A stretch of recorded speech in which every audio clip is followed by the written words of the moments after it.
Evans, quick drive, couldn't get the roll. More contact in the paint as Reese hits the deck again. And now they're going to review the last sequence. That's going to be a little extra. Yeah. I think Alyssa Thomas was getting a little frustrated with Angel Reese and her intensity. And that time, she might have got flipped on her back.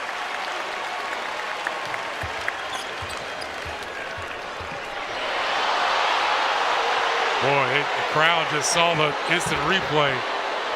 They do not like what they saw. The officials go to the monitor to review. We're going to have a look at it here. Remember, this is after she went down initially. That was the first time she went down and wasn't able to get back into the play defensively. Then the arm from Alyssa Thomas, like you said, could potentially be an upgrade on that sequence there. Well, you see Angel Reese trying to come in. Oh, my goodness. She had her hand around Angel Reese's neck. Area.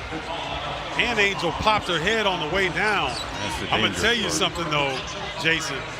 Angel Reese is a Baltimore, Maryland native. She's had some of this stuff happen before. She's going to be fine. She's tough.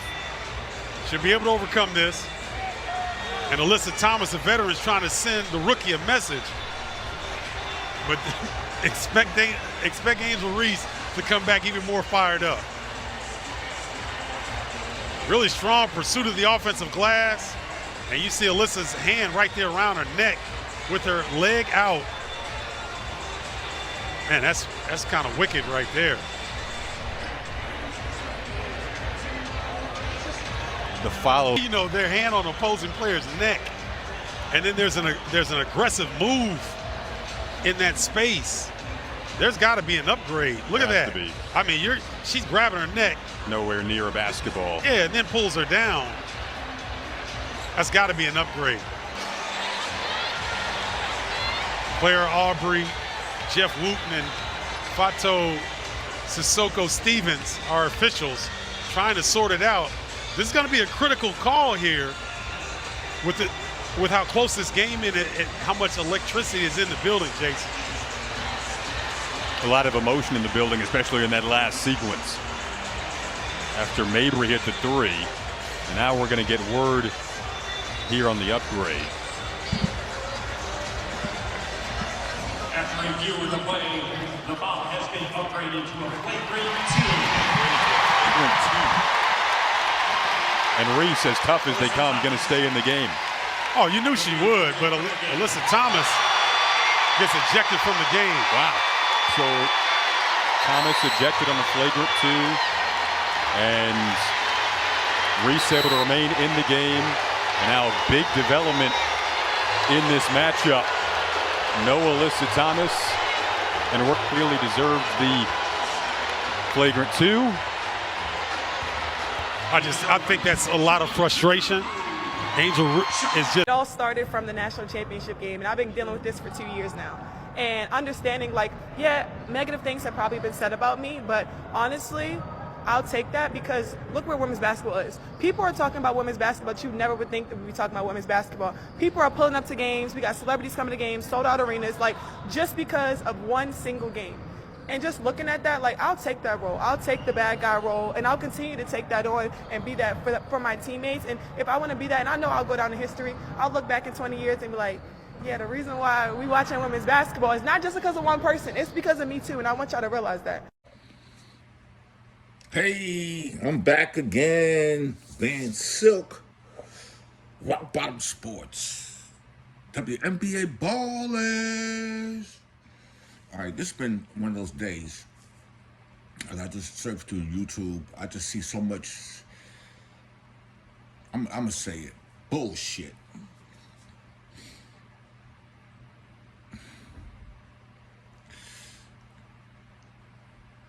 The reason why I'm at Rock Bottom Sports, because we're at the bottom.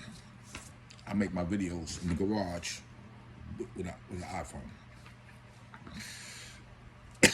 Excuse me. First of all, y'all are pathetic.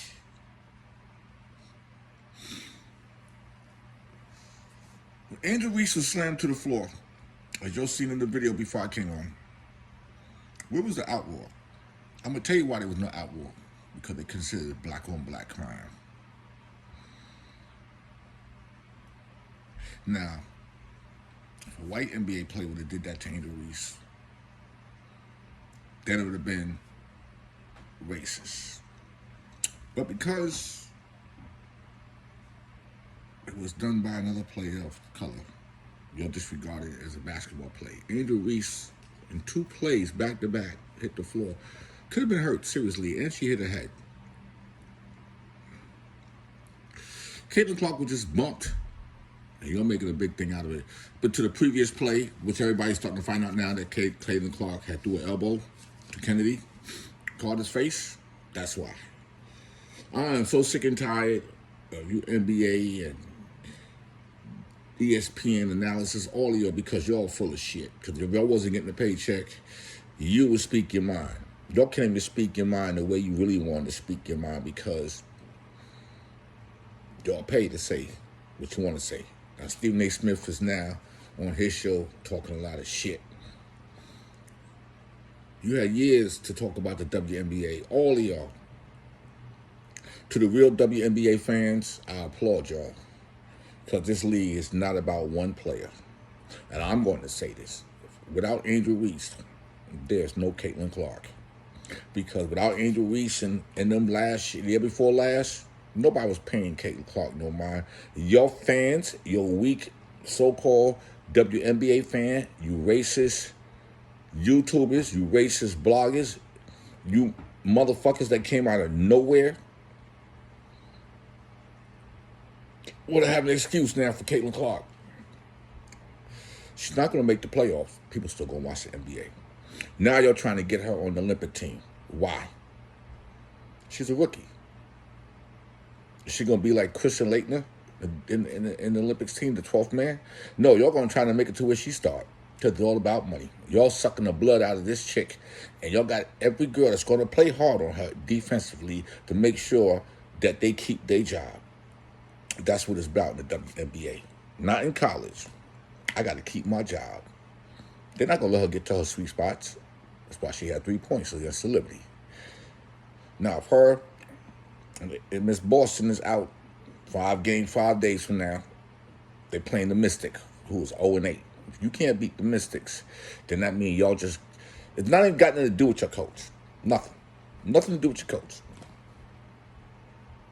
But I ain't gonna talk about this chick, man, because everybody's talking about this chick. Let's talk about Kennedy Carter. Angel Reese just had a press conference, which was on WGN, Chicago. And the great TERESA Witherspoon, who's the coach, used to play for the New York Liberties. It's time for us to give shine to the other girls in the WNBA and the other players. You know, there are so many other players in the WNBA that don't get to shine because y'all all got your nose stuck up Caitlin Clark's ass. Okay? Now, there's no games tonight. There's games tomorrow. Let's talk about WNBA basketball. Okay? Let's talk about it. Y'all check out the press conference when Angel Reese, Kennedy Carter. And at the end of the day, I'm not condoning what Carter did on that inbound pass. But if y'all want to go back and check, and now it's all coming out now how Caitlin Clark hit the elbow and then she want to chatter. First of all, she ain't got no weight on her little ass. And y'all, the fans, y'all fake fans, stop acting like she's getting mugged or getting bullied on the fucking court. That is a bunch of bullshit.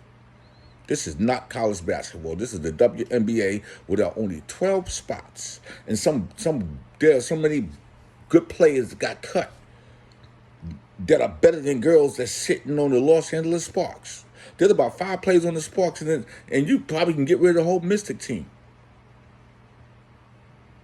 But y'all watch. Like I said early on, this is about race and greed. And they're going to suck the blood out of Caitlin Clark. Okay? Watch. Because I have nothing against her. Yeah, she's a flopper. She got her dirty ways when she's doing the ball and pushing off with her left hand and hitting people in their face. She don't play no defense. But I'm not sitting here to badger her. I'm sitting here to glorify Kennedy Carter, Angel Reese, and TERESA Witherspoon, and the Chicago Sky. Y'all keep pushing on. Y'all make sure y'all check them out, support them, support the other NBA players, because this league has been around way before Caitlin Clark, and it's going to be way around after she's gone. Okay, because I'm tired of hearing she's the GOAT. Go to what? You couldn't even win the 2 finals in college. No, doesn't work that way. Show white fans with that white privilege bullshit. And Pat McVee had to apologize by calling her a white bitch. What kind of shit is that? Man, this is Van Silk of Rock Bottom Sport, WNBA Ballers. Y'all subscribe to me on Rumble.com. I'm going to keep putting stuff up. I'm going to use your stuff fair use. I don't care. Because I'm sick and tired of y'all not promoting the other girls and the other teams in the WNBA. I'm out. Sorry. Just having my teammates back. Me and Kennedy are super competitive, and just having a competitive edge. I love my teammates, and I'm always going to have their back, so it's just competition. I think we see a lot of that similar competition expressed by Kennedy, expressed by yourself in the NBA. We see a lot of players have their teammates back. Yeah. We see a lot of players competitiveness and fouls. What's your thoughts on the changing the dialogue in the W to embrace that? Yeah, it's just competition. I mean, I feel like that fuels our fire. How me and Kennedy were kind of brought up, how me and Kennedy play our games. We go off of energy, and we're a dynamic duo where we come off a lot of energy, and we're just super competitive every single day. So hopefully that translates obviously to the WNBA, but I think we started and done a great job being able to continue that. Kennedy, for you, what was that moment between you and Caitlin? I think at the end of the day, I'm a competitor. Now that it's another day, I had an off day, now I can answer your questions and I can let you know how I really feel about things. But I'm a competitor, and I'm going to compete no matter who you are and no matter who's in front of me. So that's just what it was. Heat of the moment play, we're getting at it, we're going back and forth. It's basketball, it's all hoops. After we finish the game, it's all love.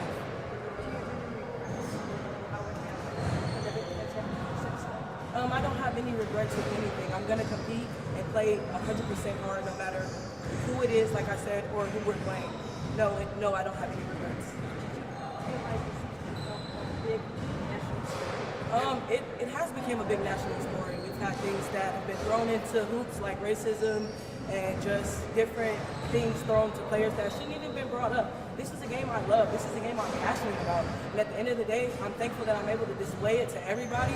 And if you're gonna watch the game, watch all of the game before you make opinions. Just watch the whole game and get to know the players. Those that say you don't know players, you haven't watched the WNBA. Get to know your players that are already here and already in this league and already trying to make a mark. Did you, the trippiness that was going on before, because that was there, was there a moment before that? No. I think I got hit in the head to play before, and it was just like one of those things that was in the heat of the moment. You know, I don't know Caitlin. I don't know her from anywhere. You know what I'm saying? But at the end of the day, this is hoops. It's competitive. And this is basketball. And you're playing against somebody like me. I classify myself as a dog. So if you're gonna throw a punch, then I'm gonna compete with you. I'm gonna play at the level that you're giving. So that's just a player that I am. But What do you say get to know the player? What are you referring to? I mean, I'm just seeing a lot of things of players, not of fans, just not understanding who I am as a player. You have to understand me as a person too, and don't just look at one tape and form an opinion about me. I'm truly a passionate person about the game, and I'm genuine. You can ask all my teammates; they've got to know me. They know the real Kennedy Carter. So I'm just saying, don't form an opinion off of one little clip, and you didn't even see the whole game and/or the play that led to that. You gotta realize all of us have a story. And Kimmy has been out of the league. I've had a story behind me. People are gonna have their misconceptions about each one of us on this team. And that's what makes you so special. Bringing each other together, I think I wear that on my shoulders. Kenzie wears that on her shoulders because everybody doesn't get this opportunity. So when we go out there and play super hard, compete every single day, it's not personal. Yeah. I promise you it's based off of our stories and where we've come from. Yeah. We've come from so many different places that you guys have never seen or would never understand. So just being able to go out there and play with that chip on our shoulder every single night, that's just what we do and that's just who we are. And you have to accept it. When the conversation with Reese, since you followed up and had a conversation, is there an understanding about maybe there was a line that was crossed in terms of that particular? There's no line. I'm competing. I'm gonna compete. I've already let you know. I'm gonna compete. If you're going to throw punches first, I'm gonna compete. It's all love. It's basketball. This happens in the NBA. Actually, I'm focused on New York now. I'm not really focused on that play anymore. It happened. okay. It's just a basketball. It just happened. Like, it's over with. I don't know why we're dragging it, but we continue to drag the play that happened, and the whole fourth quarter happened after that. Multiple events happened after that, guys. So we just gotta let that play go. Like, So what?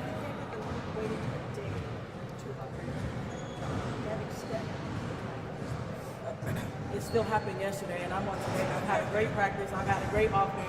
I've hung out with my teammates, and I'm loving how the Sky and Angel and everyone is having my back, and I'm having their back, and we're standing together on this. We're all unified. We're all on the same page. There seemed to be an understanding what happened a week ago with you and Alyssa, too, that you embraced that moment and you think all the rookies should be ready for that and be able to. Everybody in the league should be ready for it, not just the rookies. I mean, coming into a league that is super competitive with amazing talent here, like, I wasn't coming in here expecting it to be easy because of the name I have. I'm playing for the name in front of me. I'm playing with the letters across my chest. So understanding that, understanding what that comes with, we all we got, we all we need. Understanding that we have each other's back or whatever. My teammates have each other's back. I know they wanted to be there for me, obviously, when I got yanked down and just be there for me. They were super competitive with me. They were talking to me on the bench, like, just being able to get up and just be who I am. Like, a lot of people wouldn't be able to get up and do that. I have a strong mindset. I've been through so much in my career. That is, like, very minimal to me. Like, that is literally nothing to me. So Kennedy, then going on social media, is that something that you feel like was part of the competition, sharing your thoughts about you? I think that this is just hoops. I think that at the end of the day, it's all about basketball. It's all about, that's it. So shit talking on social media is part of it? Just talking in general. I think that, again, it's all hoops.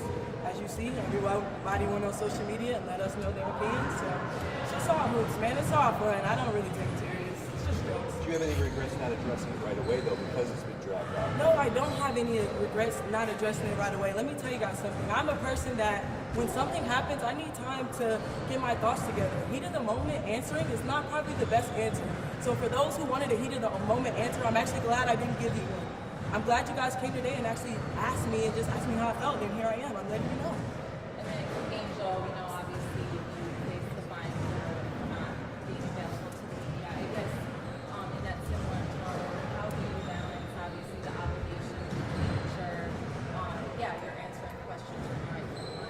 Yeah, I mean, obviously everybody knows here that has interviewed me ever that I've been great with media and I've always taken on media. Obviously, I'll take accountability for it, but it was a lot of miscommunication within the media, the timeline of everything. So obviously, trying to make time for media is I've always made time for all of you guys, and obviously that was something on my behalf that I wasn't able to do at that moment just because of the timeline of it. But making sure moving forward that I make sure I take time out for you guys as well. But my family came, I had a lot going on as well, because everybody come to see me as well. So I want to also see my family too. So. How did this moment galvanize? I think it brings us closer. Yeah, I was going to say, I think this is a moment that brings everyone closer and it gives the league a chance to unify. You know, all of that stuff that happened, it's really just great for our league. It's great competition. We're two great players competing on a national stage. Of course, Angel's out there competing too, but it's all love and it's just hoops. You got to understand that. Even though we are girls, we love this game. We're passionate about it. Guys, I was working hard in China and Turkey to come over here and play. I love this game. I bleed it. I was going to ask you, I think you've had your rookie season previously. Is this stuff still going on, or is it now just being brought to light because of the added attention? I think so many people are watching women's basketball right now. It all started from the national championship game, and I've been dealing with this for 2 years now. And understanding, like, negative things have probably been said about me, but honestly, I'll take that because look where women's basketball is. People are talking about women's basketball that you've never been thinking we'd be talking about women's basketball. People are pulling up to games, we got celebrities coming to games, sold out arenas, like, just because of one single game. And just looking at that, like, I'll take that role. I'll take the bad guy role, and I'll continue to take that on and be that for my teammates. And if I want to be that, and I know I'll go down in history, I'll look back in 20 years and be like, yeah, the reason why we watching women's basketball is not just because of one person, it's because of me too, and I want y'all to realize that. Like, it's not just because of one person. A lot of us have done so much for this game, and Kennedy has been here before, obviously, but there are so many great players in this league that have deserved this for a really, really long time, and luckily, it's coming now. So there are a lot of people who took that physicality in the Fever game, and they're like, this could be a turning point for the WNBA in terms of how people talk about physicality. Do you guys see that as potentially being a turning point play?